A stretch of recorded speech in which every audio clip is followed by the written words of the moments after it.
Dear students, आज के lecture में हम लोग पढ़ेंगे electrochemical series and its application, विद्युत रासायनिक श्रेणी और इसके अनुप्रयोग।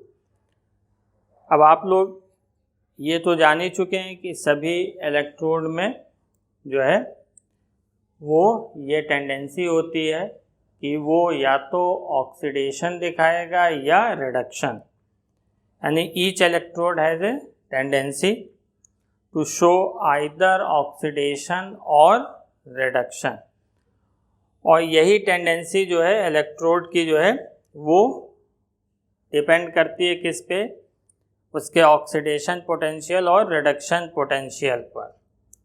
और हर एक इलेक्ट्रोड का एक स्टैंडर्ड स्टेट में, हर इलेक्ट्रोड का एक मानक अवस्था में जो है एक डेफिनेट ऑक्सीडेशन पोटेंशियल या रिडक्शन पोटेंशियल होता है। इसी को हम लोग रेडॉक्स पोटेंशियल कहते हैं। यानी हर इलेक्ट्रोड का एक निश्चित आक्सीकरण विभव या अपचयन विभव होता है, और इसी विभव को हम लोग रेडॉक्स पोटेंशियल कहते हैं। जैसे हमने यहाँ पे लिखा है Cu, तो यहाँ पे Cu रिड्यूस हो रहा है तो इसका रिडक्शन पोटेंशियल प्लस 0.34 वोल्ट है। अगर इसको हम इसी रिएक्शन को रिवर्स करके लिख दें तो इसका ऑक्सीडेशन पोटेंशियल माइनस 0.34 वोल्ट हो जाएगा। इसी तरह से यहाँ लिथियम, इसका रिडक्शन पोटेंशियल माइनस 3.04 वोल्ट है। इसका जब ऑक्सीडेशन पोटेंशियल लिखेंगे तो इसी रिएक्शन को हम रिवर्स करके लिख देंगे और ये प्लस 3.04 वोल्ट हो जाएगा। तो इस तरह से जितने भी ये एलिमेंट हैं, इसमें हमने बहुत थोड़े से ही एलिमेंट लिखे हैं, बहुत सारे हैं। आप इलेक्ट्रोकेमिकल सीरीज अपनी बुक से देखिएगा, विद्युत रासायनिक श्रेणी को अपनी किताब में देखिएगा। तो अगर इन मेटल या नॉन मेटल को अरेंज किया जाए इनके स्टैंडर्ड ऑक्सीडेशन या रिडक्शन पोटेंशियल के बेसिस पर, तो उससे एक सीरीज जो है वो फॉर्म होती है। यही सीरीज जो है इलेक्ट्रोकेमिकल सीरीज या इलेक्ट्रोमोटिव सीरीज, या इसी को आप रिएक्टिविटी सीरीज कहते हैं। यानी इन तत्वों को, वो धातु हो या अधातु हो, अगर उनको उनके मानक आक्सीकरण विभव या अपचयन विभव के क्रम में व्यवस्थित किया जाए तो हमको एक श्रेणी प्राप्त होती है। क्रम में व्यवस्थित करने का मतलब या तो बढ़ते क्रम में या तो घटते क्रम में व्यवस्थित किया जाए तो हमें एक श्रेणी प्राप्त होती है, जिसको हम विद्युत रासायनिक श्रेणी या इलेक्ट्रोमोटिव श्रेणी या सक्रियता श्रेणी कहते हैं। और ये स्टैंडर्ड रिडक्शन पोटेंशियल जो है उसको बनाने के लिए स्टैंडर्ड मानक जो है हम स्टैंडर्ड हाइड्रोजन इलेक्ट्रोड लेते हैं। स्टैंडर्ड हाइड्रोजन इलेक्ट्रोड से, मानी हाइड्रोजन इलेक्ट्रोड के रिडक्शन पोटेंशियल से जिसका रिडक्शन पोटेंशियल कम होगा वो स्ट्रॉन्ग रिड्यूसिंग एजेंट होंगे, प्रबल अपचायक होंगे। यानी जिनका मानक अपचयन विभव हाइड्रोजन से कम होगा वो प्रबल अपचायक होंगे, और जिनके मानक अपचयन विभव का मान हाइड्रोजन से अधिक होगा वो प्रबल आक्सीकारक होंगे। और ये वैल्यू जितनी कम होती जाएगी, यानी मोर नेगेटिव, अधिक विद्युत ऋणात्मक जो है ये होती जाएगी, वो उतना ही स्ट्रॉन्ग रिड्यूसिंग एजेंट होगा। और जितनी ही ये पॉजिटिव होती जाएगी उतना ही वो स्ट्रॉन्ग ऑक्सीडाइजिंग एजेंट होगा। तो ये हमने सीरीज जो है इंक्रीजिंग ऑर्डर में कुछ मेटल्स की लिखी है। ये जो है रिलेटिव एक्टिविटी को भी शो करता है। ये जो है वो आप सापेक्षिक सक्रियता को भी प्रदर्शित करता है। जो जिनका मोर नेगेटिव रिडक्शन पोटेंशियल होता है, जिनका अधिक ऋणात्मक अपचयन विभव होता है, वो हाईली एक्टिव एलिमेंट होते हैं, वो अत्यधिक सक्रिय तत्व होते हैं। और जिनका मोर पॉजिटिव होता है वो लेस एक्टिव एलिमेंट होते हैं। तो इसको हम डिफाइन कैसे करेंगे कि व्हेन एलिमेंट्स मेटल और non metal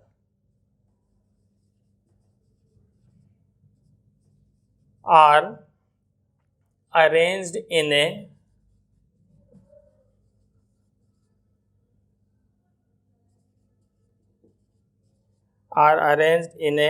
order on the basis of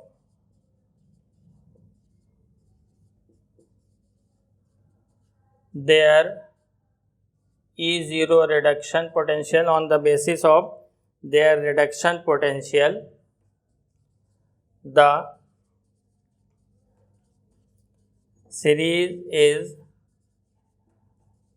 obtained is called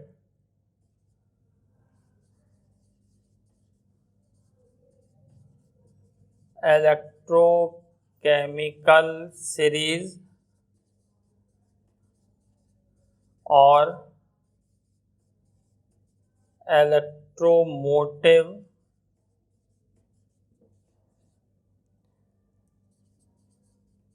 series or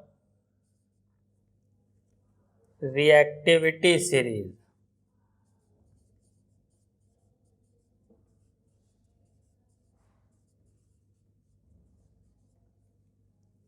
यानी जब तत्वों, धातु या अधातु को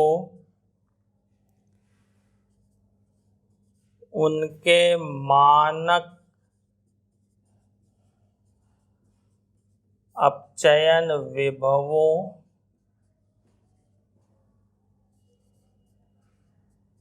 के क्रम में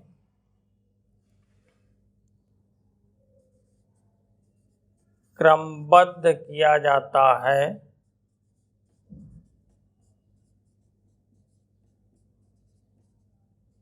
तो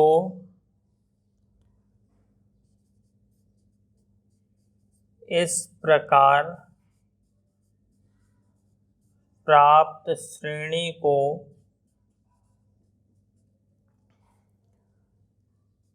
विद्युत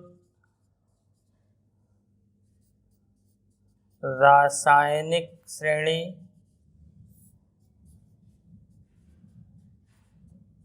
या विद्युत वाहक श्रेणी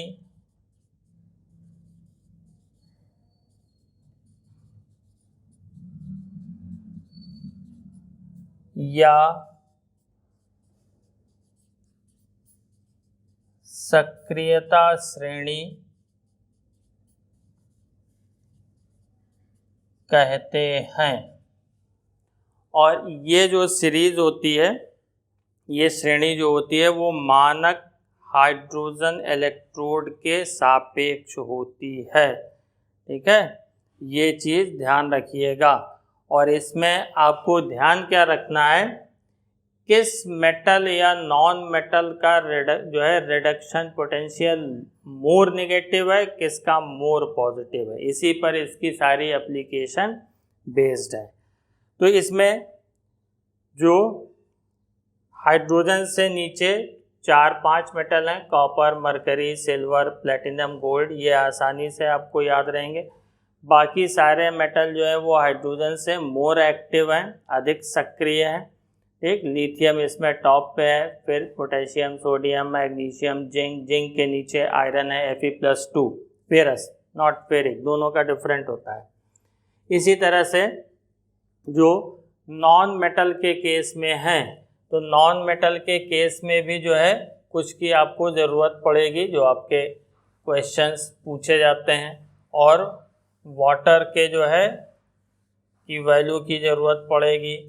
वाटर जो है एसिडिक, एल्कलाइन और न्यूट्रल सभी में होता है।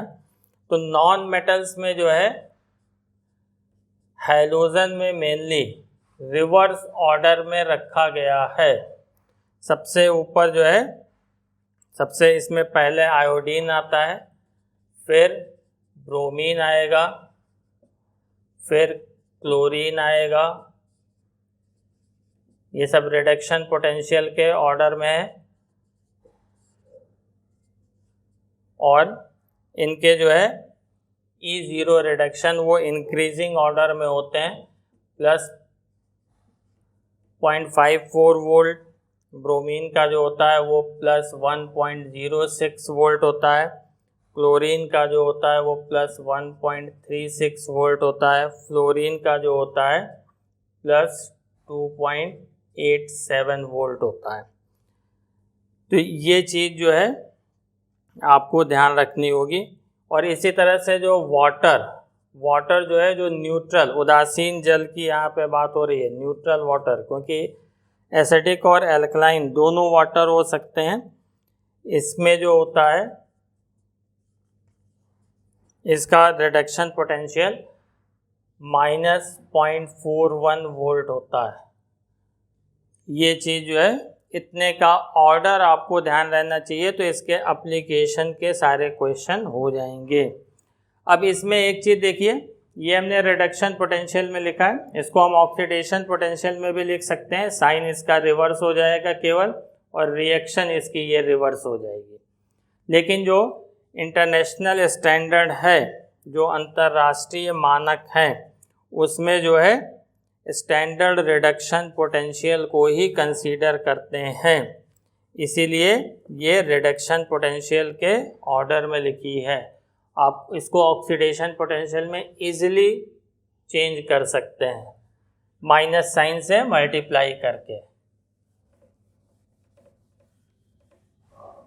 तो इतनी चीज़ तो हो गई आपकी इलेक्ट्रोकेमिकल सीरीज क्या है, किस बेसिस पे जो है इसको बनाया गया है, और ये क्या रिप्रेजेंट करती है।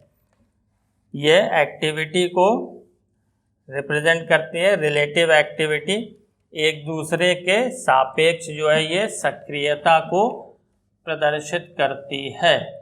जिसका रिडक्शन पोटेंशियल मोर नेगेटिव होगा, यानी जिसका अपचयन विभव अधिक ऋणात्मक होगा, वो अत्यधिक सक्रिय धातु होगी।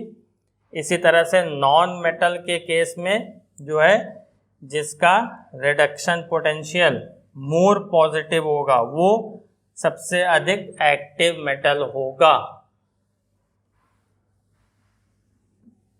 अब आइए इसकी एप्लीकेशन 1 बाय 1 करके पढ़ते हैं। तो इसमें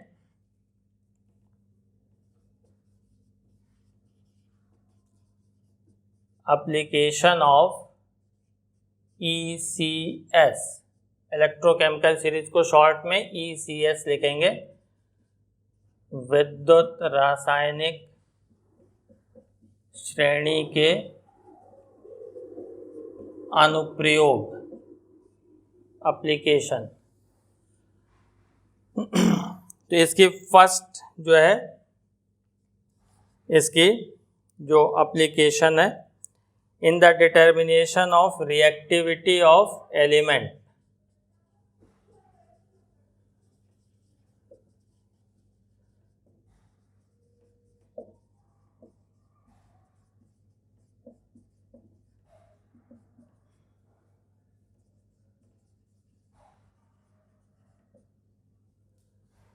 यानी तत्वों की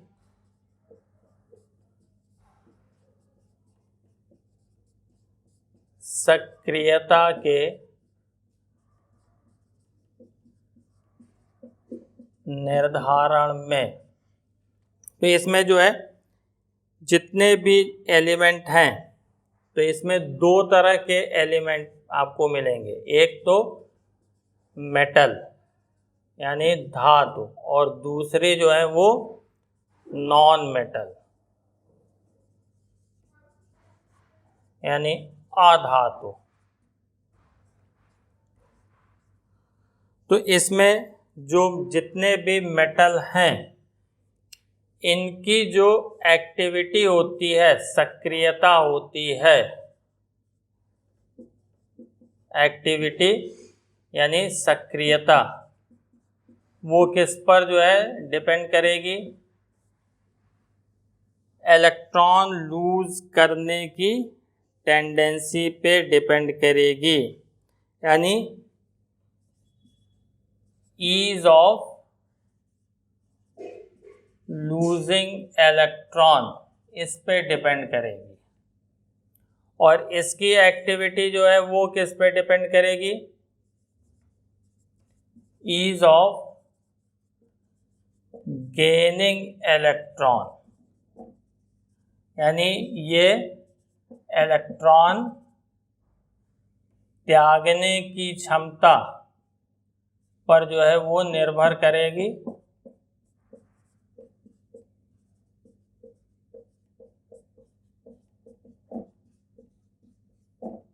और ये इलेक्ट्रॉन ग्रहण करने की क्षमता पर जो है ये निर्भर करेगा। तो जिस मेटल का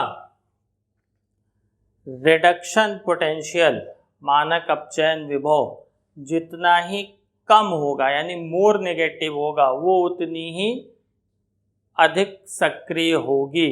जिस मेटल का जो है रिडक्शन पोटेंशियल जितना ही लो होगा या मोर नेगेटिव होगा, that will be more active metal. यानी इसमें जो है रिएक्टिविटी जो है वो हम एक लाइन में लिख रहे हैं, लैंग्वेज आप बनाइएगा। रिएक्टिविटी जो है वो इनवर्सली प्रोपोर्शनल होगी E0 रिडक्शन पोटेंशियल। अगर इसकी वैल्यू कम है तो ये अधिक हो जाएगी। ठीक, यानी जिस मेटल का रिडक्शन पोटेंशियल मोर नेगेटिव होगा वो मोर एक्टिव होगा। जैसे आपका लिथियम, सोडियम, पोटेशियम, इनकी बहुत कम वैल्यू है।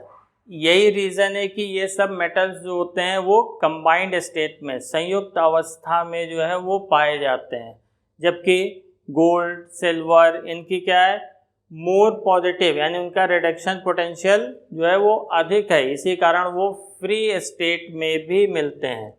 नॉन मेटल के केस में क्या होगा, इसका जस्ट रिवर्स हो जाएगा, यानी इसकी जो रिएक्टिविटी, इसकी सक्रियता जो होगी वो E0 रिडक्शन पोटेंशियल के प्रोपोर्शनल होगी। प्रोपोर्शनल होने का मतलब कि किसी भी नॉन मेटल का रिडक्शन पोटेंशियल जितना ही हाई होगा, यानी मोर पॉजिटिव होगा, वो उतनी ही एक्टिव या रिएक्टिव नॉन मेटल होगा।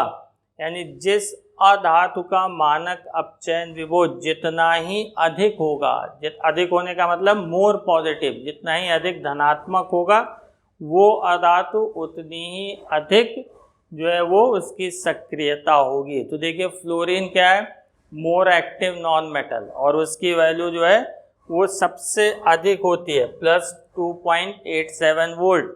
तो नॉन मेटल में हाईली एक्टिव या रिएक्टिव जो है वो फ्लोरीन, और मेटल में लिथियम।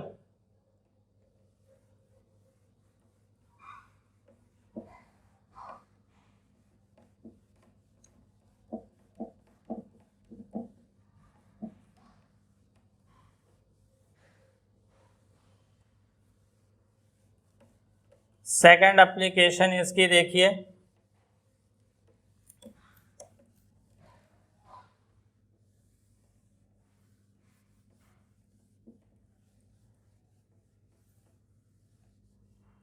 सेकंड एप्लीकेशन है इसकी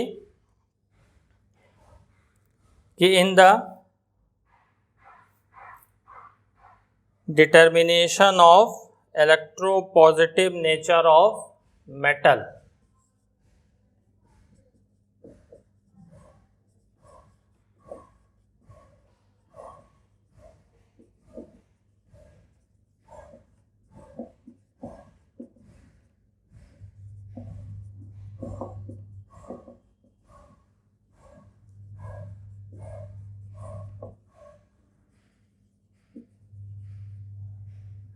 यानी धातुओं के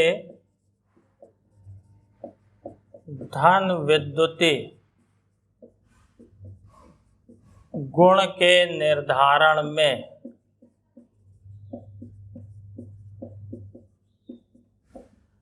तो जितने भी मेटल्स होते हैं, जितना ही जो इलेक्ट्रोपॉजिटिव मेटल होते हैं, तो जितनी भी मेटल हैं, धातुएं हैं, उनमें क्या होती है, वो इलेक्ट्रॉन त्यागते हैं। यानी धातुएं जो हैं वो इलेक्ट्रॉन त्यागती हैं। तो इनका इलेक्ट्रोपॉजिटिव नेचर जो है इलेक्ट्रॉन लूज करने की टेंडेंसी पे डिपेंड करेगा।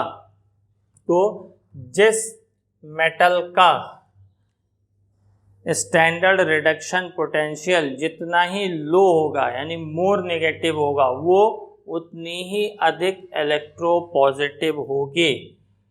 यानी इसमें जो इलेक्ट्रोपॉजिटिव नेचर होगा वो इनवर्सली प्रोपोर्शनल होगा E0 रिडक्शन पोटेंशियल। ये वैल्यू कम होगी तो ये नेचर अधिक होगा। यानी जिसका रिडक्शन पोटेंशियल जितना ही लो होगा, जितना ही कम होगा, वो उतना ही अधिक इलेक्ट्रोपॉजिटिव यानी विद्युत धनात्मक लक्षण जो होगा वो एक तरह से हम शॉर्ट में लिख सकते हैं कि मानक अपचयन विभव के व्युत्क्रमानुपाती होगा। यानी जिसका मानक अपचयन विभव जिस धातु का जितना ही कम होगा या जितना ही अधिक ऋणात्मक होगा, वो उतनी ही अधिक विद्युत धनात्मक होगी और सरलता से इलेक्ट्रॉन त्यागेगी।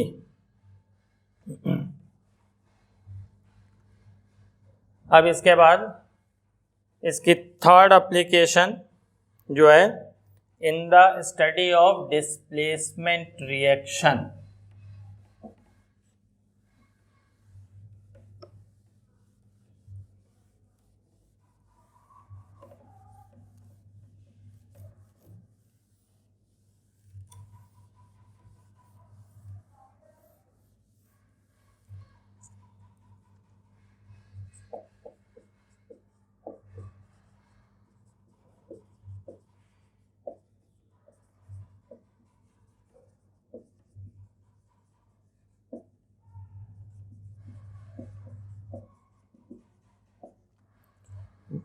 विस्थापन अभिक्रियाओं के अध्ययन में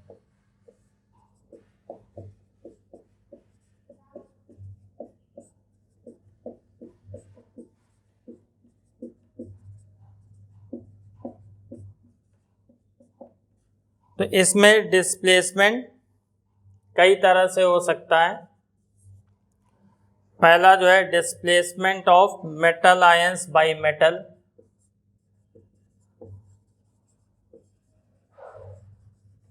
displacement of metal ions by metal, यानी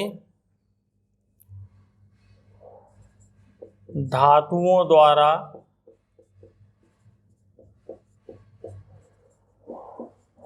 धातु आयन का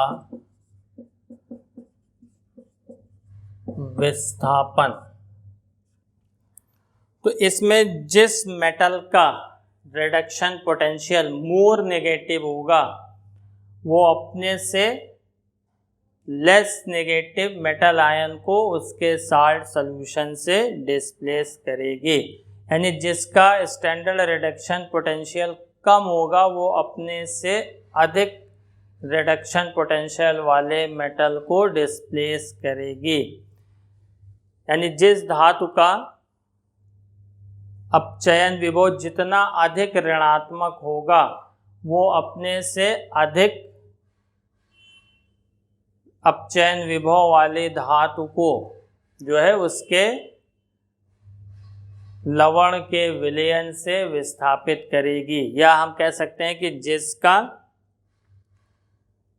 रिडक्शन पोटेंशियल, जिसका अपचयन विभव कम होगा, वो अपने से अधिक रिडक्शन पोटेंशियल वाले मेटल को डिस्प्लेस करेंगी। यानी इसको हम लिख सकते हैं कि metals having more negative E0 reduction potential value displaces the metal having less negative E0 reduction potential value, यानी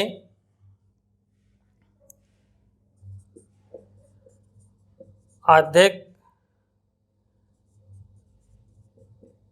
ऋणात्मक E0 रिडक्शन पोटेंशियल की धातु अपने से कम E0 रिडक्शन पोटेंशियल की धातु को उसके लवण के विलयन से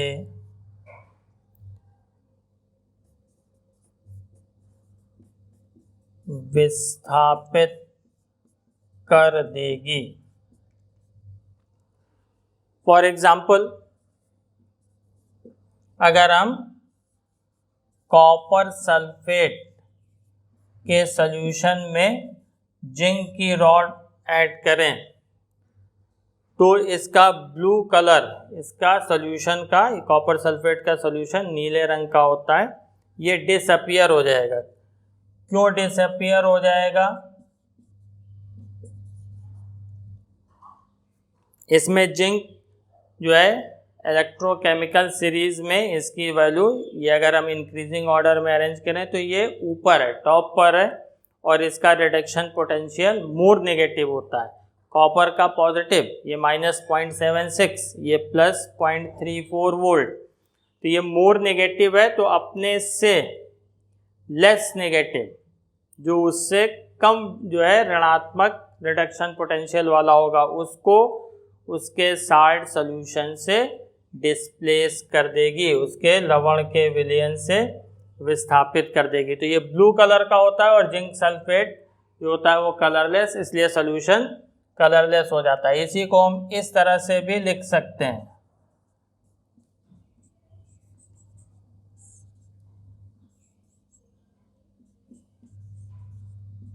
आयनिक फॉर्म में इस तरह से भी लिख सकते हैं। इसमें जिंक जो है वो क्यूप्रिक आयन को डिस्प्लेस कर देगा। अब इसमें सेकंड देखिए, बी पॉइंट, ये तो था मेटल का डिस्प्लेसमेंट। अब डिस्प्लेसमेंट ऑफ नॉन मेटल,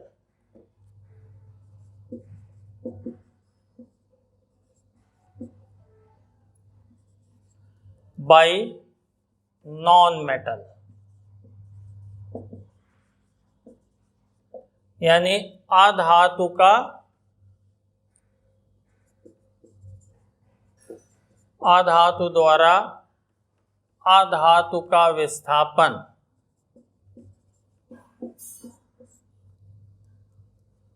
तो ये इसका जस्ट रिवर्स हो जाएगा।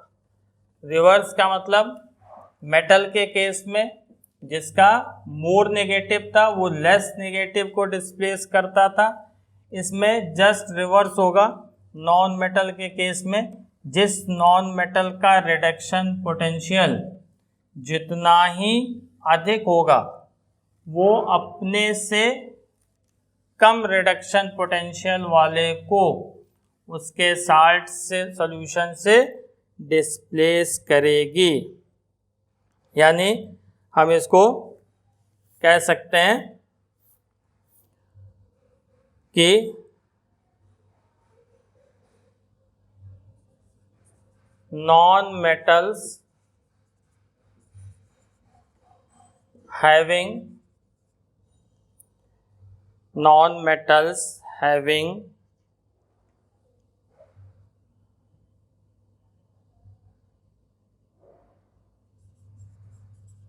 large value of E0 reduction potential will displaces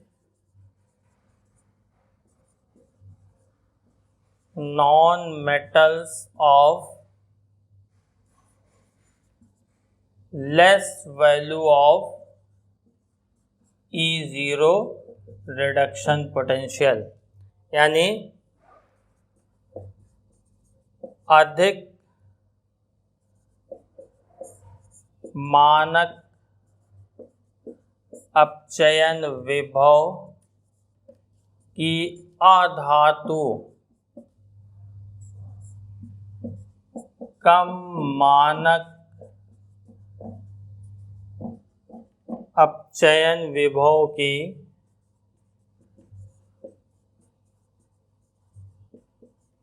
अधातु को विस्थापित करेगी। मेटल का जस्ट रिवर्स।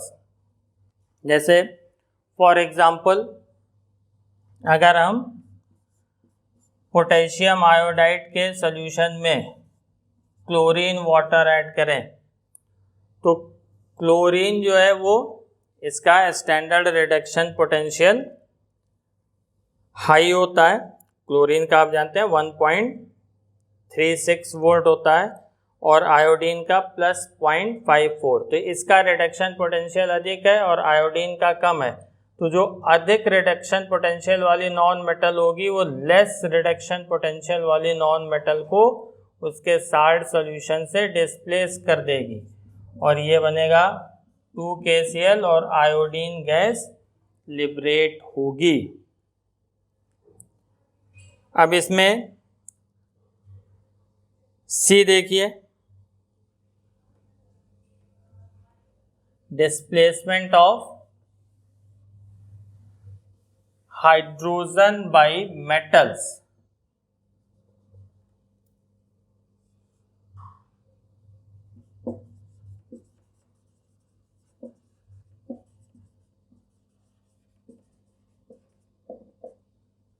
धातुओं द्वारा metals displacement of hydrogen from acid लिख लीजिए, फ्रॉम एसिड बाय मेटल्स। धातुओं द्वारा अम्ल से हाइड्रोजन का विस्थापन।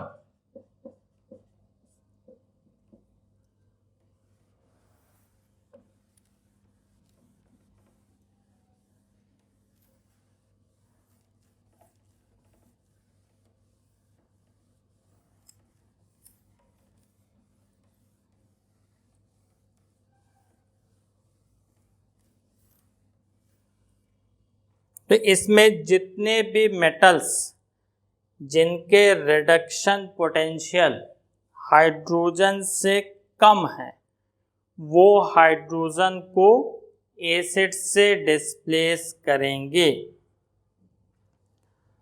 तो इसमें metals having less value of E0 reduction than hydrogen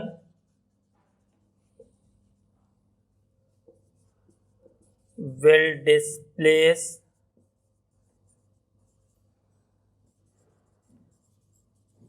hydrogen from acid, यानी धातुएं जिनके मानक अपचयन विभव का मान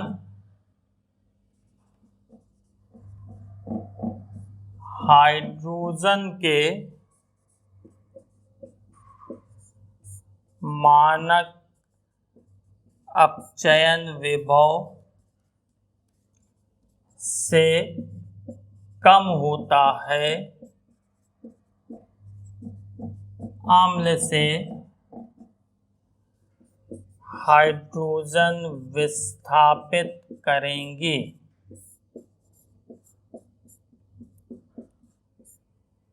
तो ये कब होगा? जब मेटल्स का E0 रिडक्शन निगेटिव हो। जैसे for example dilute sulphuric acid, इसमें हम जिंक की रॉड ऐड करें तो हाइड्रोजन जो है वो इवॉल्व होगी।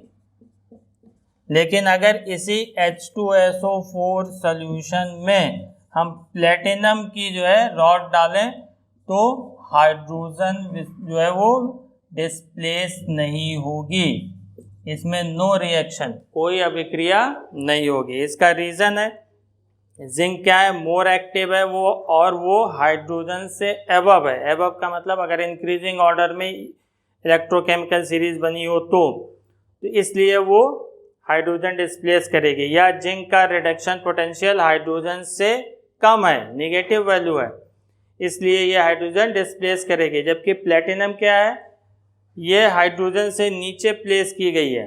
इंक्रीजिंग ऑर्डर में अगर हम सीरीज बनाएं तो ये नीचे प्लेस की गई है और इसका रिडक्शन पोटेंशियल क्या है, मोर पॉजिटिव, हाइड्रोजन से अधिक है।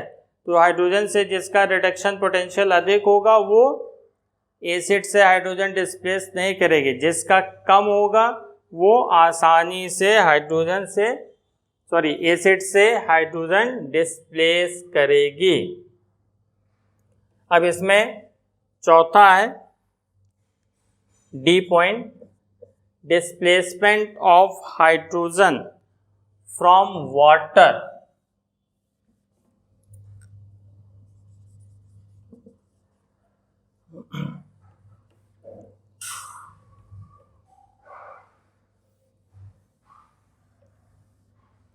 यानी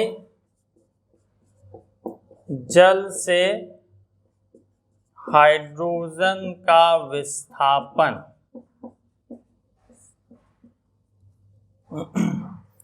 तो अभी आपको बताया कि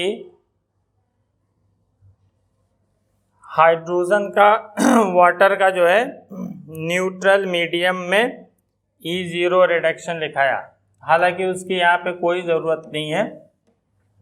जितने भी इलेक्ट्रोकेमिकल सीरीज में जितने भी मेटल्स या एलिमेंट जो आयरन से एबव हैं, यानी जिनके रिडक्शन पोटेंशियल की वैल्यू आयरन से कम है, वो वाटर से हाइड्रोजन डिस्प्लेस करती हैं। विद्युत रासायनिक श्रेणी में जिनका आयरन से कम है, E0 रिडक्शन पोटेंशियल वैल्यू कम है, वो वाटर से हाइड्रोजन इजीली डिस्प्लेस करती हैं। तो इसमें the metals placed above iron, iron का मतलब इसका मतलब हुआ कि having less value of E0 reduction potential than Fe displaces hydrogen from water. और Fe की जो E0 रिडक्शन पोटेंशियल की वैल्यू है वो आपको मालूम है। Fe की E0 रिडक्शन पोटेंशियल की वैल्यू -0.44 वोल्ट है। यानी हम ये कह सकते हैं कि जिसका जो है reduction potential less than -0.44 volt है, यानी जो इससे मोर नेगेटिव है, वो वाटर से हाइड्रोजन डिस्प्लेस करेंगी। यानी Fe के ऊपर की धातुएं, Fe के ऊपर की धातुओं का मतलब क्या हुआ कि जिनका E0 रिडक्शन पोटेंशियल यानी जिनका मानक अपचयन विभव आयरन से कम हो। तो Fe के ऊपर की जो धातुएं हैं वो जल से क्रिया करके हाइड्रोजन विस्थापित करेंगी। ये इजीली जो है वाटर से रिएक्शन करके हाइड्रोजन डिस्प्लेस करेंगे। अब यहाँ पे ध्यान रखना है कि कुछ मेटल्स जो होती हैं वो नॉर्मल टेम्परेचर पे जो है वाटर से हाइड्रोजन डिस्प्लेस करती हैं। तो जितने भी मेटल्स हैं एवब Mg, मैग्नीशियम के ऊपर की जितनी धातुएं हैं वो सब जो है नॉर्मल टेम्परेचर, यानी नॉर्मल टेम्परेचर का मतलब रूम टेम्परेचर पे वाटर से हाइड्रोजन डिस्प्लेस करेंगी और Mg to Fe ये इंक्रीजिंग ऑर्डर में है, एवब Mg का मतलब जो है उससे डिक्रीजिंग ऑर्डर, और Mg to Fe E0 reduction के इंक्रीजिंग ऑर्डर में। मैग्नीशियम से आयरन तक जो है ये सब जो है थोड़ा सा हाई टेम्परेचर पर जो है वो वाटर से हाइड्रोजन डिस्प्लेस करेंगे। इसीलिए जो है सोडियम जो होता है वो रूम टेम्परेचर पर वाटर से हाइड्रोजन डिस्प्लेस करता है। मैग्नीशियम जो है वो वार्म वाटर या हॉट वाटर से डिस्प्लेस करेगा और Fe जो है वो स्टीम से, वाष्प से क्रिया करके जो है वो हाइड्रोजन डिस्प्लेस करता है वाटर से। यानी सोडियम कमरे के ताप पर जो है वो जल से हाइड्रोजन विस्थापित करता है, मैग्नीशियम गर्म जल से, और आयरन जो है वो जल वाष्प से। इसका रीज़न क्या है? क्योंकि सोडियम टू Fe इनकी एक्टिविटी, इनकी सक्रियता घटती जाती है। तो इसके साथ ये चीज़ भी ध्यान रखिएगा, जितने मेटल्स जिनके रिडक्शन पोटेंशियल Mg से लेस हैं, यानी जिनके मानक अपचयन विभव का मान मैग्नीशियम से कम है, वो नॉर्मल टेम्परेचर या रूम टेम्परेचर पे हाइड्रोजन डिस्प्लेस करते हैं, और जिनका जो मैग्नीशियम से आयरन के बीच हैं वो वार्म वाटर या स्टीम से ही हाइड्रोजन डिस्प्लेस करेंगे। Fe के नीचे के मेटल जो है वो वाटर से हाइड्रोजन डिस्प्लेस नहीं करते, जैसे कॉपर, सिल्वर, गोल्ड, प्लेटिनम, इन सब की रॉड को डाल दीजिए वाटर में, कोई रिएक्शन नहीं होगी। तो आज के लेक्चर में बस इतना ही। इसके आगे की एप्लीकेशन जो है हम नेक्स्ट लेक्चर में पढ़ेंगे। Thanks for watching.